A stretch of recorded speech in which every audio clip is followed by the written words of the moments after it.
നമസ്കാരം, എല്ലാവർക്കും സൈലം PSCയിലേക്ക് സ്വാഗതം. ഈ വീഡിയോ ചെയ്യാനുള്ള കാരണം നിങ്ങളുടെ ഒരു ചോദ്യമാണ്, നിങ്ങളുടെ ഒരു സംശയമാണ്. LDCക്ക് പഠിച്ചാൽ LGS കിട്ടുമോ? ഇതാണ് ആ മികച്ച ചോദ്യം എന്ന് പറയുന്നത്. ശരിക്കും ഇതിന്റെ ഉത്തരം നിങ്ങൾക്ക് അറിയാവുന്നതാണ്, എങ്കിലും അതിനൊരു ക്ലാരിറ്റി വരുത്തുക എന്നാണ് ഈ വീഡിയോയുടെ ഉദ്ദേശം എന്ന് പറയുന്നത്.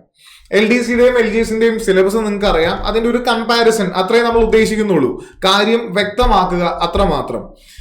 നമുക്ക് LDCക്ക് പഠിച്ചിട്ട് LGS പിന്നെ എഴുതുമ്പോൾ ഉള്ള കുറെ ലാഭങ്ങളുണ്ട്. ആ ലാഭത്തിലേക്ക് പോവാം. അതിനു മുമ്പ് നമ്മൾ കുറച്ച് സിലബസിലെ ഭാഗത്തെ ഒന്ന് സെപ്പറേറ്റ് ചെയ്ത് എടുക്കുകയാണ്. LDക്ക് മാത്രം ആവശ്യമുള്ള കുറച്ച് ആൾക്കാരെ, LGSന് വേണ്ടാത്തതും LDക്ക് മാത്രം ആവശ്യമുള്ളതുമായ കുറച്ച് ആൾക്കാരെ നമ്മൾ നോക്കുക. അതിലൊന്നാണ് ലാംഗ്വേജ് എന്ന് പറയുന്നത്. ലാംഗ്വേജ് രണ്ടുപേരുണ്ട്, ഒന്ന് ഇംഗ്ലീഷും ഉണ്ട്, മലയാളവും ഉണ്ട്. ഇത് LGSന് ആവശ്യമില്ല, LDക്ക് മാത്രമുള്ളതാണ്. ഇത് കഴിഞ്ഞാൽ പിന്നെയുള്ള കേരളം ഭരണ സംവിധാനങ്ങൾ എന്ന് പറയുന്ന ഭാഗമുണ്ട്, 5 മാർക്കിന്റെ ഭാഗമാണ്. അതിനകത്ത് രണ്ടു പേർക്കും ഒരുപോലെ വേണ്ട ചെറിയൊരു ഭാഗമുണ്ട്. ആ ഭാഗമാണ് ശരിക്കും പറഞ്ഞു കഴിഞ്ഞാൽ കേരളത്തിലെ പഞ്ചായത്തുകളും ബ്ലോക്ക് പഞ്ചായത്തുകളും ജില്ലാ പഞ്ചായത്തുകളും, ചുരുക്കി പറഞ്ഞാൽ തദ്ദേശ സ്വയംഭരണ സ്ഥാപനങ്ങളെ കുറിച്ചുള്ള അറിവെന്ന് പറയുന്ന LGSന്റെ സിലബസിലെ ഒരു ഭാഗം രണ്ടുപേർക്കും കോമൺ ആയിട്ടുണ്ട്.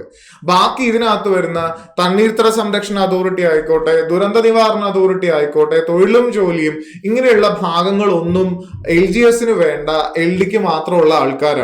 പിന്നെ പ്രധാനപ്പെട്ടത് സുപ്രധാന നിയമങ്ങൾ എന്നൊക്കെ പറഞ്ഞ് പോക്സോ നിയമം ഉൾപ്പെടെയുള്ള പ്രധാനപ്പെട്ട നിയമങ്ങളും അതുമായിട്ട് ബന്ധപ്പെട്ട സെക്ഷനുകളും എല്ലാം അടങ്ങുന്ന ഒരു ഭാഗമുണ്ട്, 5 മാർക്കിന്റെയാണ്. ഇത് LDക്ക് മാത്രമേ ഉള്ളൂ, LDക്ക് മാത്രമുള്ളതാണ്.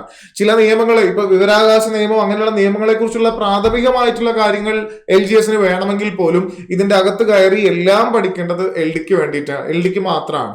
ഇൻഫർമേഷൻ ടെക്നോളജി അതുള്ളത് LDക്ക് ആണ്, LGSന് ആവശ്യമില്ല. കമ്പ്യൂട്ടറോ ഇന്റർനെറ്റോ സൈബർ നിയമങ്ങളെ കുറിച്ചുള്ള അധികം കാര്യങ്ങളോ ഒന്നും നമുക്ക് LGSന് ആവശ്യമില്ല, ഇത് LDക്ക് മാത്രമുള്ളതാണ്.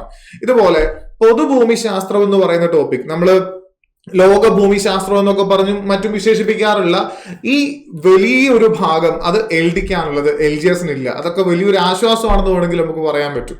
പിന്നെ ഇതുപോലെ തന്നെ ചരിത്രവും പറയാം, ലോക ചരിത്രത്തെക്കുറിച്ചും ഓരോ ലോകത്തിലെ പ്രധാനപ്പെട്ട വിപ്ലവങ്ങളെ കുറിച്ചും ഒക്കെ പഠിക്കാനുള്ളത് LDക്കാണ്. അത് നമുക്ക് LGSന് ആവശ്യമില്ല.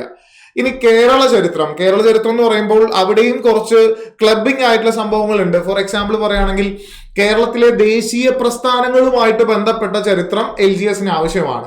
ഈ ദേശീയ പ്രസ്ഥാനങ്ങൾക്കും അല്ലെങ്കിൽ സ്വാതന്ത്ര്യ സമരത്തിനൊക്കെ മുമ്പുള്ള കാര്യങ്ങളോ അല്ലെങ്കിൽ കേരള ചരിത്രം അങ്ങനെയുള്ള സംഭവങ്ങളൊന്നും ഇപ്പം മാർത്താണ്ഡവർമ്മയെ കുറിച്ചോ അങ്ങനെയുള്ള കാര്യങ്ങളൊന്നും നമുക്ക് LGSന് ആവശ്യമില്ല, അത് LDക്ക് വേണ്ടി പഠിക്കുന്നതാണ്. ഇതും മൊത്തത്തിൽ ആലോചിക്കുമ്പോൾ LD എന്ന് പറയുമ്പോൾ നമ്മൾ ഇങ്ങനെ കവർ ചെയ്ത് കുറേ സംഭവങ്ങൾ കൂട്ടിയിട്ടാണ് പഠിക്കുക. മാക്സിമം ഗ്രാബ് ചെയ്യാൻ പറ്റുന്ന കാര്യങ്ങളെല്ലാം അവിടുന്ന് ഇവിടുന്ന് ഒപ്പിച്ച് നമ്മൾ പഠിക്കാറുണ്ട്.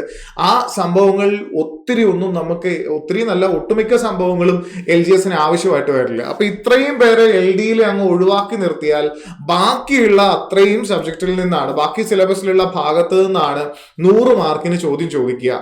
ചുരുക്കി പറഞ്ഞു കഴിഞ്ഞാൽ നമ്മൾ പഠിക്കുന്ന എല്ലാ ഭാഗത്തു നിന്നും, നമ്മൾ പഠിക്കുന്ന പ്രദേശങ്ങളിൽ നിന്നൊക്കെ ചോദ്യം ചോദിക്കാനുള്ള സാധ്യത കൂടുതലാണ്. വലിച്ചുവാരി പഠിക്കണ്ട, കുറച്ച് പഠിച്ചാൽ മതി, കുറെ മാർക്കിന് ചോദിക്കും. മാത്രമല്ല LDCക്ക് അപ്ലൈ ചെയ്യുന്ന ഒരു വലിയ ജനവിഭാഗമുണ്ട്. ആ LDC എക്സാം കഴിഞ്ഞിട്ട് പിന്നെ VLGS എഴുതാൻ യോഗ്യതയുള്ള കുട്ടികളെ, അത് നമ്മുടെ ഭാഗ്യമാണെന്ന് കരുതുക. അത്രയും കോമ്പറ്റീഷൻ ഇല്ല, പഠിക്കാൻ കമ്പാരിറ്റീവ്ലി കുറവാണ്. ഇത് ഈ പറയുന്ന ഭാഗങ്ങൾ ഒഴിച്ചുള്ള ബാക്കി ഭാഗങ്ങൾ, LGSന് വേണ്ട ഭാഗങ്ങളെല്ലാം തന്നെ നമ്മൾ LDയുടെ സിലബസിൽ ഓൾറെഡി കവർ ചെയ്തിട്ടാണ് വരുന്നത്. അപ്പോൾ പക്ക LDC എക്സാം കഴിഞ്ഞിട്ട് ഒന്ന് അറേഞ്ച് ചെയ്ത് ഒന്ന് സ്ട്രക്ചർ ആയിട്ട് ആ സിലബസ് നോക്കി എല്ലാം ഒന്ന് പഠിച്ചു കഴിഞ്ഞാൽ സംഗതി സെറ്റാണ്.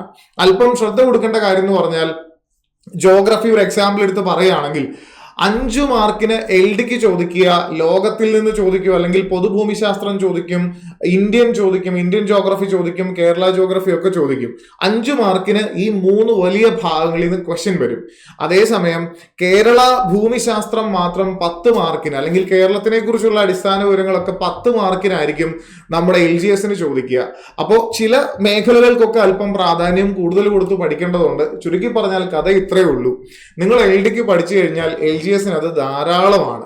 LD എക്സാം കഴിഞ്ഞിട്ട് ആ പഠിച്ച കാര്യങ്ങളൊക്കെ ഒന്ന് ക്രോഡീകരിച്ച് സെറ്റാക്കി ഒന്ന് നോക്കിക്കഴിഞ്ഞാൽ നിങ്ങളുടെ LGS കയ്യിലിരിക്കും, പുഷ്പം പോലെ ഇങ്ങ് പോരും. ആത്മാർത്ഥമായിട്ട് നിങ്ങൾ പഠിച്ചോളുക, ആത്മാർത്ഥമായി നിങ്ങൾ അധ്വാനിക്കുക, ഉറപ്പായിട്ടും വിജയം നിങ്ങളെ തേടിയെത്തും. All the very best.